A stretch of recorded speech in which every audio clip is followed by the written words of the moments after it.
سلام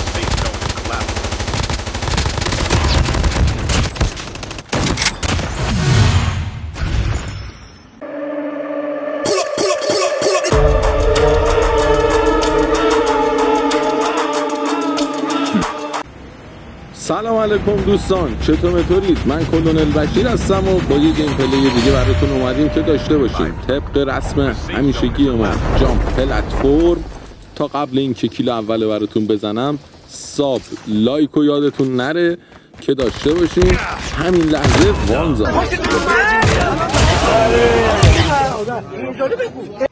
خوشتون اومد؟ اگه خوشتون اومد همین الان ساب و لایک رو بزنید که یادتون نره جلوتر. همین الان براتون اتچ اچس رو براتون میذارم، اسکرین بگیرین بچینین، اینا حتما لذت میبرین. من خودم 3 فصل دارم از همین اچس استفاده میکنم.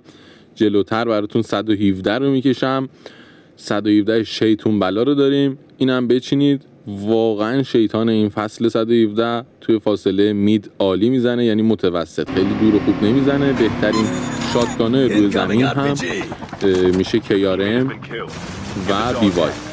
خب KRM درصد وان شات شدنش باز خیلی بیشتر از بیوایه، ولی خب اچس روی زمین دیگه اصلا خیلی به درد نمیخوره، من اینکه خیلی نزدیک انمی باشی شما که به کارت بیاد.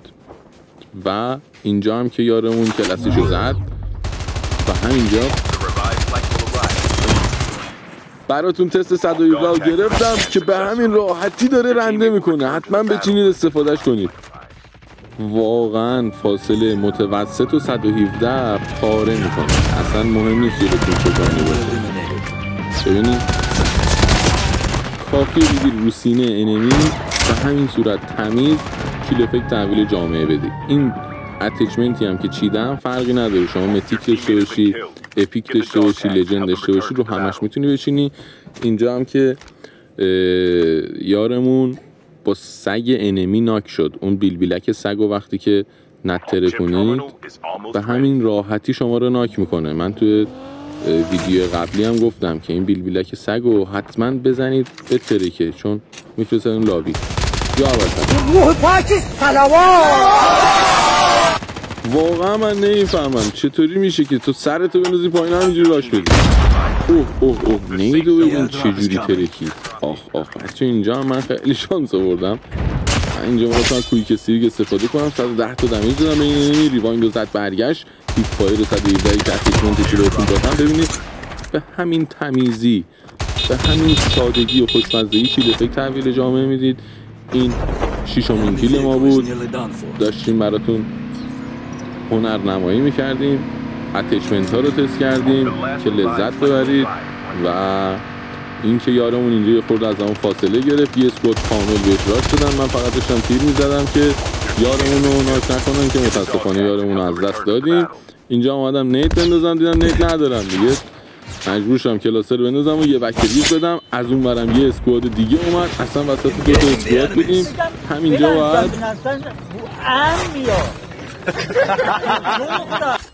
من اینجا به یارمونم گفتم که بک بده، دقیقا داشت بل نسبت همینطوری میشد دیگه. من ماشین نشستم برم تگا رو بگیرم، دیدم که اوه ماشینم که دمیجه و گفتم پس پیاده برم این شماره 1 رو بزنم، شاید بیاد یه کاور ریزی بهمون بده و به دردمون بخوره.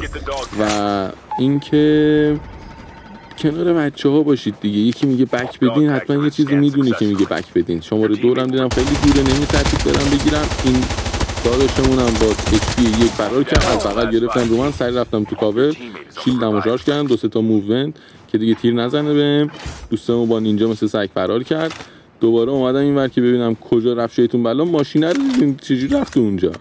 دیدم یه نفر ناک کف زمین افتاده، گفتم کیل اینو بگیرم صاحبش بیاد بیرون، صاحبشو بزنم. بچه‌ها یه دونه کیل اینطوری افتاده رو زمین، توی اینجور مواقع شما میزنیدش، اونی که اینو ناک کرده پیدا میشه. و یه اسنایپر اون بالا بود، یه دونه زد به ما. من دوباره بک دادم، دیدم که موقعیتش نیست که همونو فایت بدم. از پشت اومدم اینایی که توی این بیلبیلکه بودن رو بزنم که دیگه رفتم جلو، دیدم که اینا راش دادن رفتن، اصلا اینجا نیستن. رفتیم تو دیدیم جاتر و بچه خیس.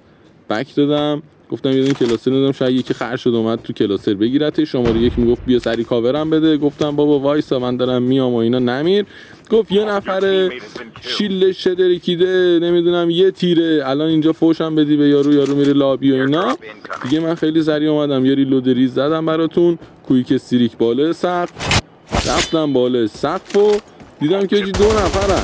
حالا اینی هم که این وسطی رو گرفتیم روش دقیقا یه تیر. دیدین وقتی جو میدی یار دوره معلومه تا من برسم این بسته که شارژ میکنه دیگه. این یکی هم خورد تیر زدم، گفتم از بکمون یه موقع اسکواد نیاد تا شیلدم رو پر کنم، بکمونم یه نگاه بکنیم، اینجا هم یه لوت ریز بزنیم و ببینیم که چه خبره. دیدم که اوه این اسکواده دارن راش میدن، پشت سر اینا هم یه اسکواد دیگه هم داشت راش میدن. داداشمون با اینجا آمد یا ابوالفضل واقعا چی فکر کردی با نینجا اینطوری داری راش میدی؟ نکنید از این کارا آقا، نکنید. رو هوا اینجوری کیلو فکر میشه. اینجا دیدم که 3 تا اسکواد درگیرن دقیقاً به همین صورت. دوستان وقتی اینجوری بین 3 تا اسکواد قرار میگیری قطعاً طبیعتاً اینه که باید شما بک بدی. حالا این بک دادن نشونه این نیستش که شما نمیتونی راش بدی و نمیتونی درگیشی، به خاطر اینکه دست و وین کنی داری این کارو میکنی. یعنی من میتونستم همونو برم تو، شاید همشون هم میزدم، ولی شاید همشون رو میزدم دیگه. به خاطر همین بک دادم و اومدم بالا یه موقعیت بهتر پیدا کنم. های گرند یعنی یه جایی که شما از بالا بتونی مپ رو نگاه کنی، یه موقعیت خیلی عالیه. اومدم اینجا که یه براندازی کنم دور و برم و ببینم چه خبره. دیدم که فقط داره باد میاد. خبری نیست، ولی تعداد زیادی زنده مونده بودن از انمیا. دیدم یه صدای پای ریز داره میاد. دوستان این کمپ نیست، کمپ اونیه که میری پشت در وای میسی زیر پله تا یه نفر بیاد تو. صدا پا رو گرفتم اومدم برم بزنمش، دیدم موقعیت تیر خوبی ندارم اینهاش بزرگم. دوباره یه صدای پای دیگه غیر از اونم داشتم دنبال اون میگشتم، دیدم این 2 تا شیطون بلا اومدن اینور. به محض اینکه گرفتم روش با یه قشنگ تیر بود فرار کرد. تو همین فاصله کیلو 140 خیلی راحت میندازی یا EM2. این دوستمونم رفت موقعیت دنبال یه موقعیت خوب بودم، این بیلبیلکش سری زدم که اذیتم نکنه، چون اونا رو هم که نمیزد دیگه، فقط من میتونست بزنه تو این فاصله. به خاطر همین وایسادم تا یه موقعیت تیر خوب پیدا کنم و همین راحتی از بالا یکیشون رو با ادامهش دومی رو زدم که روح پاک صلوات.